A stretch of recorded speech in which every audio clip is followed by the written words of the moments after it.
Hello mga ka-DIY, welcome back sa ating YouTube channel. Bali, meron lang akong isi-share sa inyo mga ka-DIY. Nag-repair nga pala ako mga ka-DIY ng isang 4-door na freezer. Ayan, bali nag-service tayo sa hotel. Then, nirepair natin itong 4-door na freezer. Bali, ito mga ka-DIY yung kanyang problema. Bali, lumubo yung dalawang capacitor dyan para sa 12 volts natin. Pinalitan ko yan yung dalawang capacitor dyan. Bale, merong cover yan. Ayan mga ka-DIY, yung kanyang board ay may cover yan. Pinalitan natin yan ng dalawang capacitor. Okay, nagdala kasi ako ng extra board din, just in case mga ka-DIY. Tapos kagamitan natin, nagdala na rin tayo. Bale, ang problema nito mga ka-DIY ay isang C1 error. At nagbibip siya. Kapag nagsi-C1 error siya, nagbibip siya. So, ang brand nito mga ka-DIY ay isang Rowishing. Ayan, so problema nito kanina ay C1 error. Kasi natapos ko na mga ka-DIY, nakalimutan kong i-video yung kanyang C1 error. Tapos magbibip siya mga ka-DIY or magbabaser siya, then lalabas yung C1 error. Ayan, tapos magsi-shutdown yung kanyang compressor. Ngayon mga ka-DIY ay okay na siya. Kapag dumaan yung ganitong problema mga ka-DIY sa inyo, C1 error, nasa sensor yan mga ka-DIY yung kanyang problema. Doon sa itaas mamaya.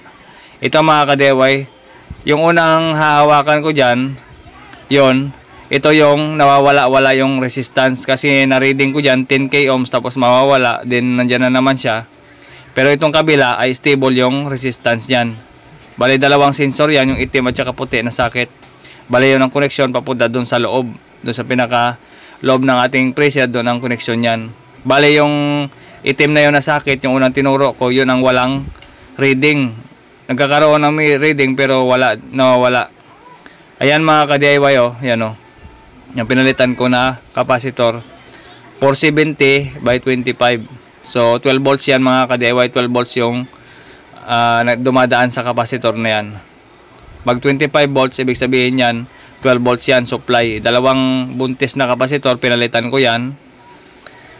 So, ayan mga ka-DIY, bali, maliban dyan mga ka-DIY sa kapasitor na pinalitan natin na lobo na, ay nagpalit na rin ako ng optocoupler dyan mga ka-DIY, yung tatlong optocoupler, pinalitan ko yan kanina. Ayan, bali naligpit na natin yung ating gamit kasi malapit na tayong matapos dyan mga ka-DIY. Isi-setting na lang natin doon sa harapan yan mamaya. Bali, ito yung sira mga ka-DIY. Hindi naman siya totally sira yung ating optocoupler kasi isa yan sa problema kasi dati nung nag-repair natin, pinalitan ko ng optocoupler, nag-normal siya. Pero iba naman ang error nun mga ka-DIY, pero parehas lang sila na brand. Ayan, bali ito na mga ka-DIY yung kanyang harapan. Bali ito mga ka-DIY yung naputol sa kanya. Ayan, naputol yung sensor na yan, tapos tinugtong lang namin. Ayan yung sensor na yan. Yan yung naputol. Yan, nilagyan ko ng tape yan. Yan, sa loob niyan, diyan na putol yung sensor. Bali, wala talaga kasi taga-camera, kundi ako lang. So, okay lang yan mga ka-DIY. At least, kahit sa paliwanag mga ka-DIY, maalam nyo kung ano yung problema kapag C1 error. Sensor yan mga ka-DIY. Okay, bali, ayan, palabas na. Nag-CR muna ako dito sa hotel. Ayan, so napakaganda ng CR ng hotel na ito mga ka-DIY. Ayan nag-video muna tayo konti. Ayan. Bali, palabas na kami ng hotel dyan pagkatapos namin mag-repair. Yan, dito kasi sa hotel mga ka-DIY sa Boracay is napakaganda yung mga hotel dito na pinagpapasukan namin at pinagsiservisan namin.